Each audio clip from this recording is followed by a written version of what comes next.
Hey guys, it's Lightning and Alice here. First off, we want to apologize for the lack of videos so far this week. In a nutshell, things have happened in our real lives and we've had to relocate temporarily. So, videos are in a bit of a flux. However though, at the time of recording this bit, we actually have 70 plus episodes in the can. Yeah, we got pretty busy during the release window. Yeah. But anyway, the point of us making this video today is just a little behind the curtain thing here. This episode, as well as the next 10 episodes onwards, they were from our second batch of recordings. And it's just the first episode of this one. But however, this episode, and it's only been this one, in which we've actually had a video file be corrupted. When I say corrupted, more like it starts to be a waveform. We'll show you a brief stint on screen on what this footage was meant to be like.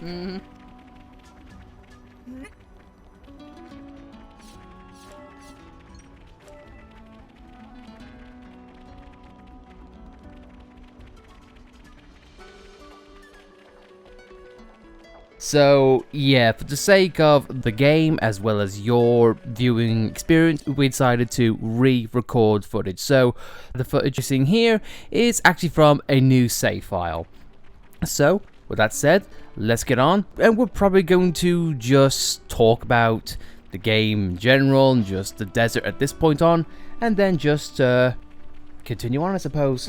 Yeah, this is a sucky situation how our video got corrupted and we've only now just realized. Yeah. So, great. However though, you guys are fortunate enough to know that in this particular episode, in the original recording, we did not get up to much in terms of the plot. We just essentially just walked around, explored desert, and did some jobs for Pain, the Nutbun, who is a very nice man. Let's put it that way. And a strangely colored Nutbun. Strange, but in a good way. But yep, it does suck this happened. But hey, what we just do is just go around, explore the desert, and you know what? I just want to go around and just talk about the game in general. I realized that what we're seeing right now, this off-scene, it was already shown in last night's episode. Hooray! But hey, at least it gives us a nice talking point from where we were before. So, yeah, there's that. Another thing that I do remember in this particular video is that we are going to see some Hoxes that are fighting each other. But the weird thing is, the Hoxes were actually glitched out and we didn't see the other side. So, yeah, and it does suck to say that we encountered a glitch in this particular part of the game and we didn't get a chance to see it. I think it was just the fact that there are two different Hoxes fighting each other. Maybe. I think that's what it was. I don't think it was glitched.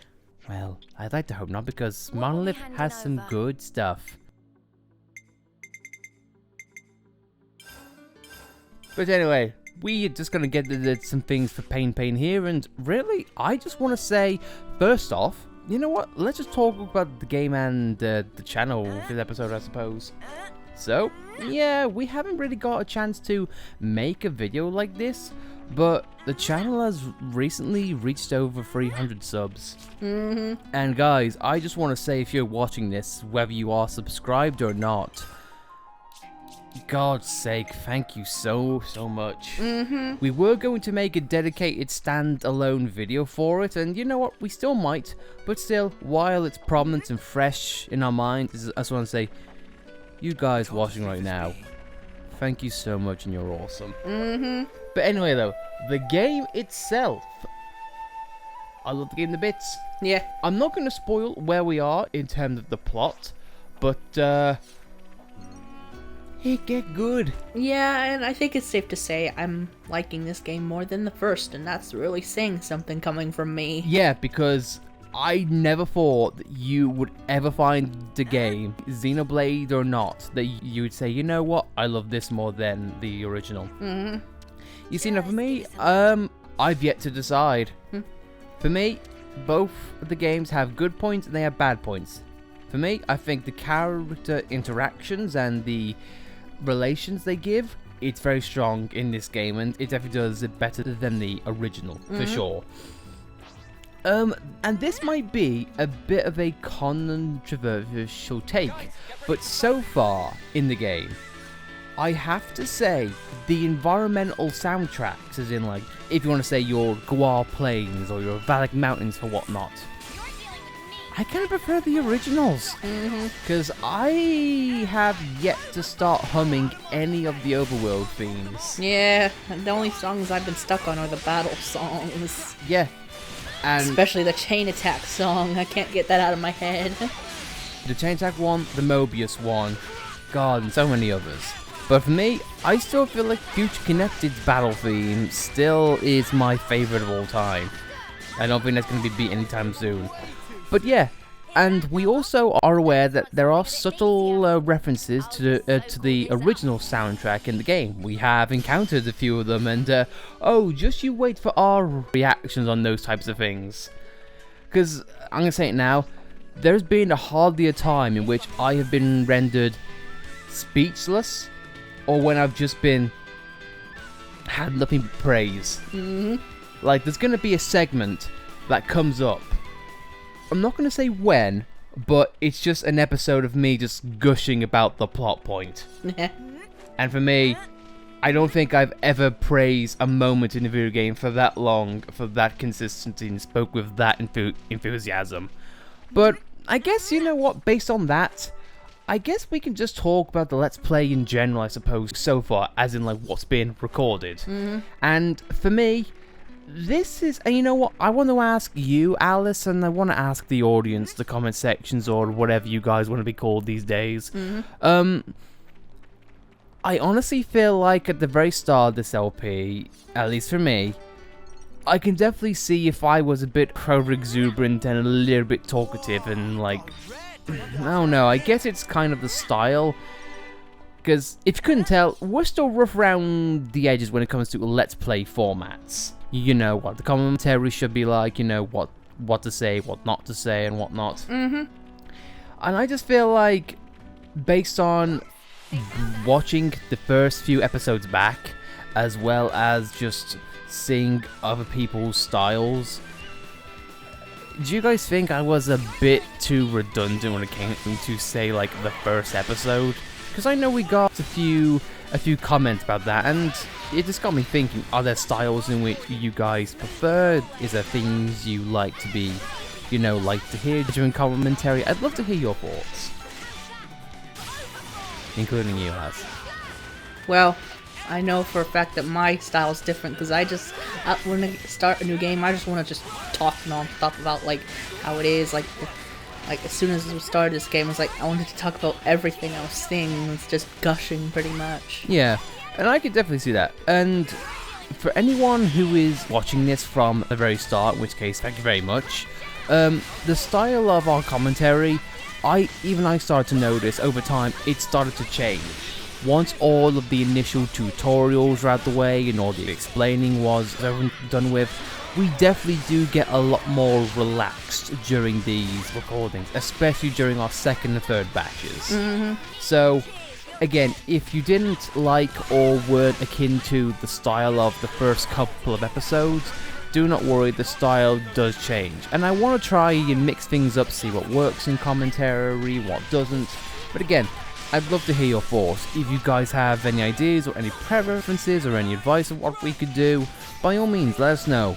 Because we love playing this game, we love talking about the game. We just want to have others enjoy the time too.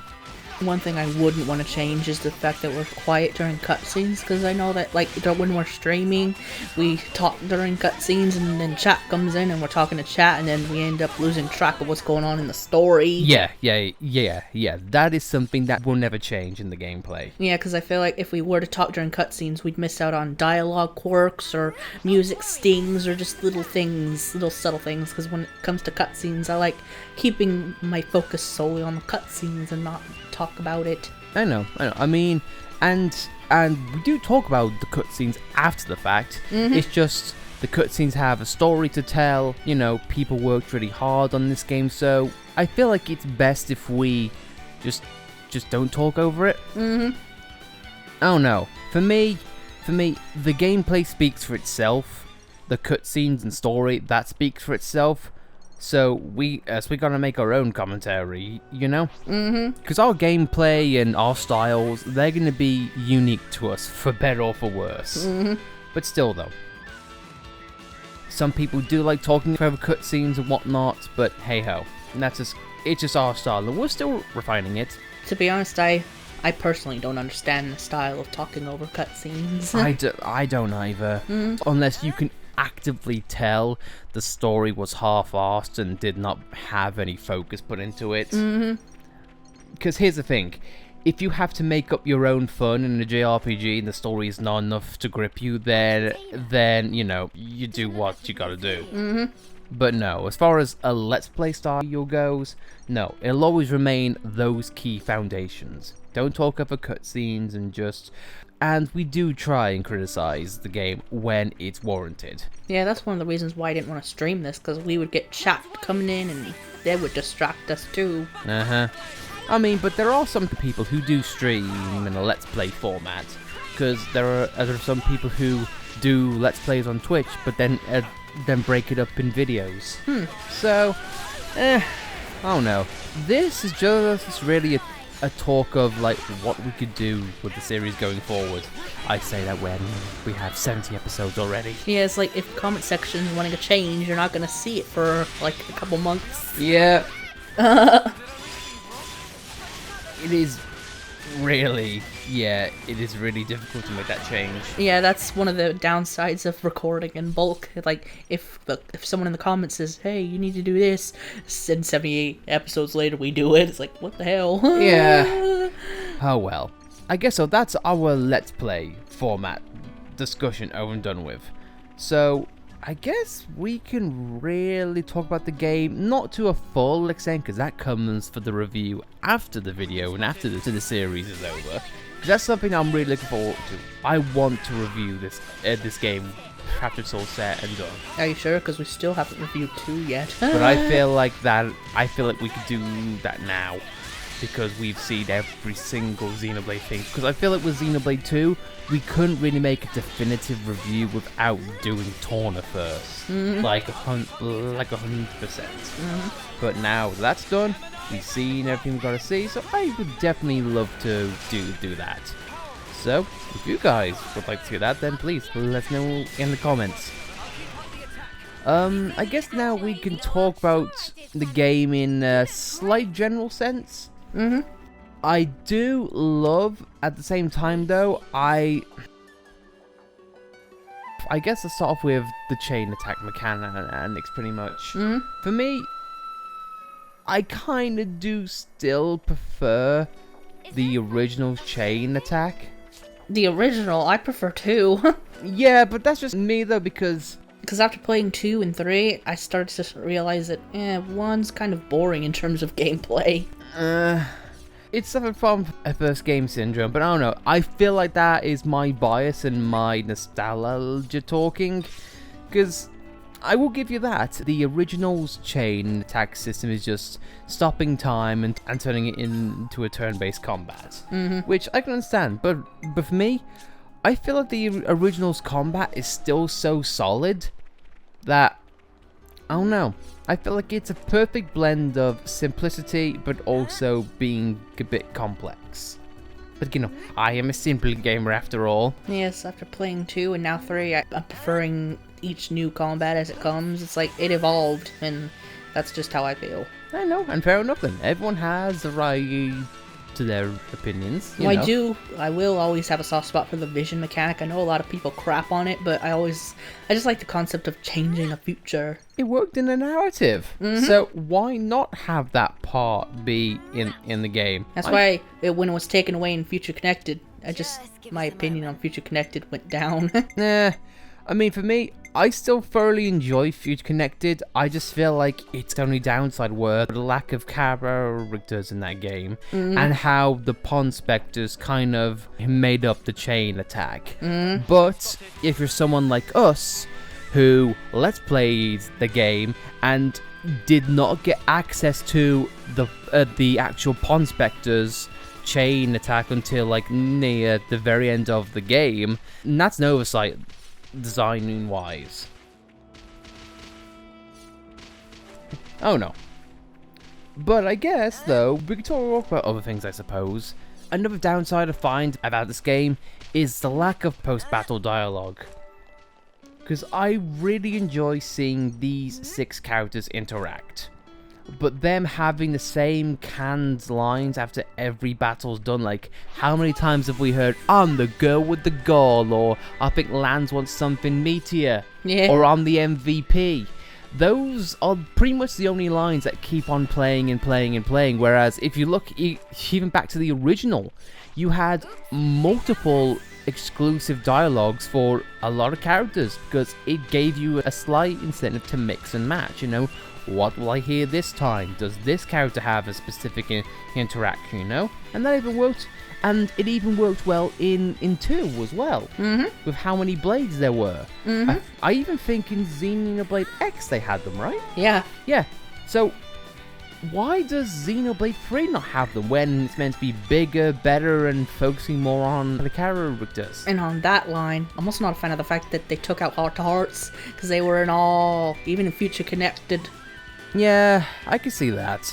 I guess you can always have those interactions when meeting the heroes or whatnot, or having them in cutscenes. So, though not having those one-to-one interactions that break up gameplay, yeah, I kind of miss them too. They don't need to be like fully voiced side to quiet moments like Future Connected, but still though, it is a shame. I mean, who knows? Maybe the heart-to-heart aspect is incorporated into the story.